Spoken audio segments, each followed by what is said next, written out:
Hi everyone, I would like to welcome you all. दोस्तों, आज का वीडियो स्टार्ट करने से पहले मैं आप लोगों के साथ में एक बात डिस्कस करना चाहूँगा। काफ़ी लोगों को ये लगता रहेगा कि मैं ये सारे पैरामीटर्स क्यों आपके साथ में डिस्कस करता हूँ कि इस स्टॉक का अभी करंट प्राइस क्या है, इसकी इंटरेंसिव वैल्यू से ज़्यादा है या फिर कम है, या फिर इसमें डिलीवरेबल क्वांटिटी कैसी है, इसका शेयर होल्डिंग पैटर्न क्या बोलता है, या इसके फाइनेंशियल्स क्या बोलेंगे। सो इसका एक रीज़न ये है कि अगर किसी भी स्टॉक में कोई ब्रेकआउट हो रहा है या फिर हम लोग उसमें प्राइस एक्शन के बेसिस पे जो भी ट्रेड ले रहे हैं, उसके पीछे उसके कुछ तो बेसिक फंडामेंट्स ऐसे होने चाहिए जो उसको बैक सपोर्ट दें। ठीक है। कभी कभी कैसा रहता है कि चार्ट पर कभी कभी फेक आउट भी रहता है। ठीक है। जो ब्रेकआउट रहेगा वो हो सकता है कि वो रिवर्स हो जाए या फिर वो फेक ब्रेकआउट हो। तो इसके लिए इन सबको मैं कवर करता हूँ। और कुछ लोगों को ये लगता होगा कि मैं कोई न्यूज़ बेस्ड आर्टिकल्स कवर क्यों नहीं करता। सो उसका एक रीज़न ये है कि अगर हम लोग चार्ट और ये अगर हम लोग इसके बेसिक फंडामेंट्स देख रहे हैं, ठीक है, सो उसमें मुझे नहीं लगता कोई न्यूज़ को मुझे कवर करने की ज़रूरत है। हाँ, न्यूज़ इम्पैक्ट डालते हैं, बट जो न्यूज़ का इम्पैक्ट रहता है मार्केट पर वो काफ़ी शॉर्ट टर्म रहता है, वो लॉन्ग टर्म नहीं रहता। सो आई डोंट थिंक कि न्यूज़ बेस्ड मुझे कोई आर्टिकल्स कवर करने की ज़रूरत है। बट अगर मैं चाहूँ तो मैं रोज़ ऐसे 4 या 5 तो वीडियोस, कम से कम 2 वीडियो तो पोस्ट कर ही सकता हूँ यार। बट मेरा ऐसा कोई भी इंटेंशन नहीं है, बिकॉज अगर चार्ट पर कोई चीज़ दिखाई दे रही है, अगर मुझे उसके फंडामेंट्स जो बेसिक हैं वो अगर मुझे सपोर्ट कर रहे हैं, तो फिर मैं इतना किस लिए मतलब न्यूज़ आर्टिकल्स पर इतना फोकस करूं। हाँ, न्यूज़ देखनी चाहिए, ऐसा नहीं नहीं देखनी चाहिए, but the primary thing is मैंने आज तक आपके साथ में जितने भी स्टॉक्स शेयर किए हैं उसमें से मैक्सिमम टारगेट्स अचीव हुए हैं। ठीक है। मैक्सिमम स्टॉक्स प्रॉफिट में गए हैं। हाँ, जब मार्केट नीचे करेक्ट हो रहा है, पूरा मार्केट ही गिर रहा है, तो फिर जो स्टॉक्स मैंने बताए अगर वो गिरे भी हैं तो उसमें काफ़ी स्टॉक्स हैं जिन पर इम्पैक्ट आया है। ठीक है। बट जो फंडामेंटली स्ट्रॉन्ग स्टॉक्स हैं उन पर इतना इम्पैक्ट नहीं आता है। ठीक है। तो जब भी रिवर्सल आता है तो फिर वो उतनी तेज़ी से भागते भी हैं। और जो मैं बेसिक फंडामेंट्स कवर भी कर रहा हूँ वो एकदम बेसिक है, मैं एकदम ज़्यादा डिटेल में नहीं जा रहा हूँ। अगर मैं चाहूँ तो फिर रेशियो एनालिसिस काफ़ी सब बहुत कुछ है। अगर मैं एकदम बेसिक फंडामेंटल्स में, अगर मैं डिटेल में जाऊँगा तो फंडामेंटल्स में। बट मेरा मानना ये है कि हम लोग जो बेसिक बेसिक देख रहे हैं, बेसिक फंडामेंटल्स देख रहे हैं हम लोग, और नॉर्मल लोग चार्ट का एनालिसिस कर रहे हैं। Okay guys, so right now let's continue the video. So दोस्तों, जैसा जैसा कि आप लोग मेरी स्क्रीन पर देख सकते हो, आज का जो स्टॉक है वो है इस वीडियो का कंटेनर कॉर्पोरेशन ऑफ इंडिया। इस स्टॉक को मैं काफ़ी लंबे टाइम से फॉलो कर रहा हूँ। इस स्टॉक को मैं जून 21 से फॉलो कर रहा हूँ दोस्तों। ठीक है। हालांकि उससे पहले ही फॉलो कर रहा था, बट उससे पहले मेरे इसमें सारे टारगेट्स अचीव हो गए थे, वो मैं आपको चार्ट पर दिखाऊंगा। सो एज ऑफ नाउ अगर आप लोग मेरी स्क्रीन पर देखोगे, सो दिस इज़ द स्टॉक जो कि मिड कैप है, लेस रिस्की स्टॉक है। और अगर हम लोग इसकी इन्वेस्टमेंट चेकलिस्ट पर नज़र डालेंगे तो फिर आप लोग यहाँ पर देखोगे कि इस स्टॉक की जो इंट्रिंसिक वैल्यू है वो भी इसके करंट प्राइस से कम है। ठीक है। तो ये पैरामीटर अपना अगेंस्ट में जाता है। बट इस स्टॉक के जो आरओई हैं वो एफडी रेट से बेटर है, but dividend returns are not good. और अगर हम लोग यहाँ पर आकर के देखेंगे तो फिर इस स्टॉक में अभी good time to consider this stock, because stock अभी तक ओवर जोन में नहीं है, इसमें कोई रेड फ्लैग भी नहीं है। इसी के साथ में अगर आप लोग यहाँ पर स्क्रॉल करके आकर के नीचे देखोगे तो फिर इस स्टॉक को जितने भी लिस्ट कवर करते हैं वहाँ पर 80% लिस्ट यहाँ पर बाइंग रिकमेंडेशन देते हैं। दोस्तों, अगर हम लोग इस स्टॉक के प्राइस परफॉर्मेंस की बात करेंगे तो फिर पिछले एक वीक में अराउंड 1.5% डाउन है। ठीक है। पिछले एक महीने में ठीक ठाक रिटर्न्स दिए अराउंड 7.5% के। पिछले 3 महीने में इसने अच्छे रिटर्न्स दिए अराउंड 17% के। ईल टू डेट में भी यहाँ पर ये 18% अप है, पर बट पिछले एक साल में ऑलमोस्ट फ्लैट है ये स्टॉक। ठीक है। 2% रिटर्न्स दे रहा है पिछले एक साल में। ठीक है। और पिछले 3 साल में भी इसने कुछ अच्छे रिटर्न्स नहीं दिए, अराउंड 24% के। अगर यही हम लोग यहाँ पर आकर के इसकी वॉल्यूम एनालिसिस करेंगे तो फिर आप लोग यहाँ पर देखोगे इसकी जो डिलीवरेबल क्वांटिटी है वो ठीक ठाक है। ठीक है। अगर हम लोग इसमें लास्ट ट्रेडिंग सेशन में देखेंगे तो यहाँ पर ये स्टॉक में अराउंड 36.13% की डिलीवरेबल क्वांटिटी उठाई गई है। उससे पहले वाले सेशन में अराउंड 34.62% की। और इसका 1 वीक का जो एवरेज है वो है 45% का, जो कि काफ़ी अच्छा है। और पिछले एक महीने में अराउंड 34.48% की, जो कि मैं काफ़ी अच्छा मानूंगा।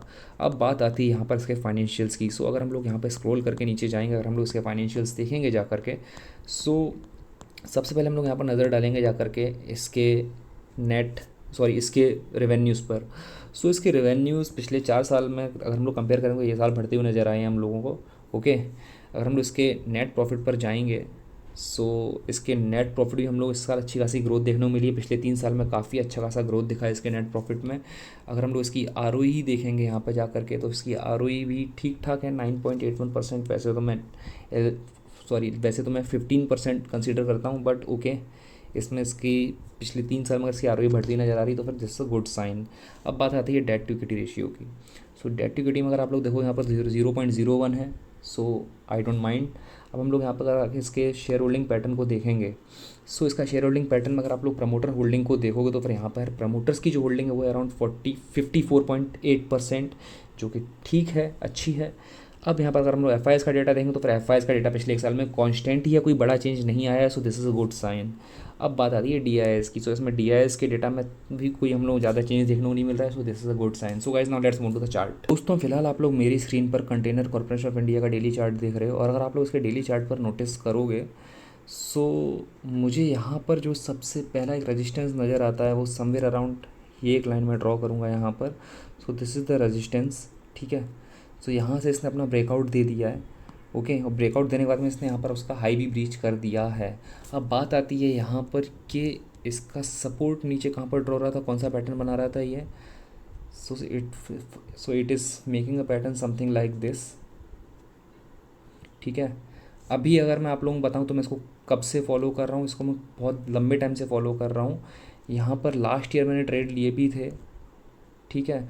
वो ट्रेड क्या था, हो सकता है मैंने आपको बताया भी हो, मुझे याद नहीं है। वो यहाँ पर कुछ इस तरह से एक पिन एंड फ्लैग काइंड का, फ्लैग एंड पोल काइंड का यहाँ पर पैटर्न बना रहा था, ठीक है। इसने जब यहाँ से ब्रेकआउट दिया तो फिर आप लोग देख सकते हो कि इसने कितना अच्छा अपसाइड मूव दिखाया। तब से कंसोलिडेशन फेज़ में ही है, ठीक, ऑलमोस्ट 1.5 साल के आसपास होने के लिए आ गया है, और तब से कंसोलिडेशन जोन में ही। अभी इसने रिसेंटली ब्रेकआउट दिया है, और इसने जो ब्रेकआउट दिया है, ठीक है, वो यहाँ पर वॉल्यूम ब्रेकआउट तो नहीं है, ठीक है। सी यहाँ पर मैं आपको एक चीज़ बताना चाहूँगा, या आप लोग ध्यान दे सकते हो, ये ब्रेकआउट कैंडल नहीं है, ये जो ग्रीन कैंडल है ना, ये ब्रेकआउट कैंडल नहीं है, बट यहाँ पे वॉल्यूम अच्छा है, ठीक है।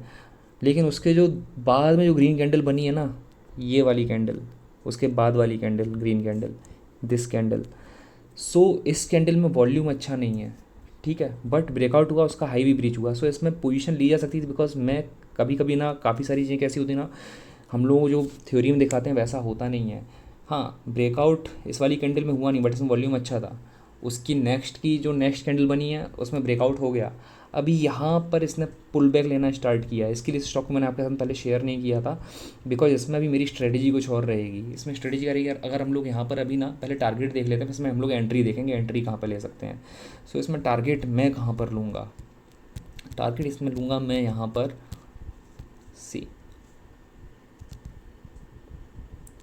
Somewhere around this is the 40% move. यहाँ पे इसने ब्रेकआउट दिया, 30% का टारगेट रखेंगे, अराउंड 950 रुपये के आसपास में टारगेट रहेगा अपना। अब हम लोग जाएंगे 1 आवर पर, हम लोग यहाँ पर एनालाइज करने की कोशिश करेंगे इसमें पोजीशन कहाँ पे ली जा सकती है। सो गाइज अब बात आती है पोजीशन की। सो इसने समवेयर अराउंड यहाँ पर एक पैटर्न बनाया हुआ है, जो कि है एक डबल टॉप काइंड का। ये यहाँ पर नेकलाइन है नीचे, यहाँ पर इसको ब्रीच करता है तो हो सकता है नीचे आएगा ये। सो अभी हम लोग क्या करेंगे, या तो इसमें वेट किया जाए कि ये यहाँ से रिवर्स मारे, ये स्टॉक इस लाइन पर ही सपोर्ट ले यहाँ पर 716 के आसपास में, ठीक है, 710 के आसपास। या फिर अगर ये नीचे आ रहा है तो फिर ये यहाँ पर हम लोगों को प्राइस में स्ट्रेंथ दिखाए, या तो कुछ इस तरह से हम लोग पैटर्न ड्रॉ कर सकते हैं यहाँ पर, ये वाली line, okay, somewhere around like this. या फिर अगर आप लोग कुछ ऐसे नहीं कर रहे हो तो हम लोग कुछ इस तरह से ड्रॉ कर सकते हैं यहाँ पे, लाइक दिस, ठीक है। तो या फिर ये यहाँ पर आए 660 रुपये के आसपास में आए, 670 के बीच में, 665, यहाँ पर इसमें पोजीशन ली जा सकती है। और अगर ये यहाँ पर पोजीशन तभी लेनी है अगर यहाँ पर कुछ हम लोगों को रिवर्सल कैंडल वगैरह दिखाएगा यहाँ पर, ठीक है, यहाँ पर कहीं सपोर्ट दिखाएगा हम लोगों को एज ए, तब हम लोग इसमें पोजीशन बना सकते हैं। या फिर ऐसा भी हो सकता है कि स्टॉक मंडे को ओपन हो और मंडे को सीधा यहाँ पर दिखा देगा अच्छी कैंडल, और जैसे इसका हाई ब्रीच होता है हम लोग यहाँ पर पोजीशन बना सकते हैं, ओके। सो गाइस हम लोग इस तरह से पोजीशन ले सकते हैं। हमारे इसमें स्टॉप लॉस रहेगा, हमने डिस्कस कर लिया है स्टॉप लॉस कहाँ पर रखेंगे, सॉरी डिस्कस नहीं किया है, वो हम लोग अभी डिस्कस करेंगे। तो हम लोग इसमें स्टॉप लॉस यहाँ कहीं रखेंगे, ठीक है, समवेयर अराउंड हेयर, यहाँ कहीं पे स्टॉप लॉस रखेंगे हम लोग, सॉरी इस वाली लाइन के नीचे यहाँ कहीं पर रखेंगे, या फिर यहाँ कहीं पर रखेंगे स्टॉप लॉस, ठीक है। और जैसे ही स्टॉक यहाँ से ऊपर जाएगा हम लोग इसमें अपना risk and reward ratio at least 1:2 का रखेंगे, और हम लोग अपना स्टॉप लॉस, इट डिपेंड्स आप लोग क्या फॉलो करते हो, बट मेरा यही मानना है कि हम लोग इसमें ट्रेलिंग स्टॉप लॉस के मेथड को इग्नोर नहीं करेंगे बिल्कुल भी। जैसे स्टॉक ऊपर जाएगा हम लोग इसमें अपने स्टॉप लॉस को भी ट्रेल करते जाएंगे। So guys, this is my analysis in Continental Corporation of India. Meanwhile, what do you think? Please drop your suggestions in comment box and have profitable sessions ahead. See you in my next video. Take care.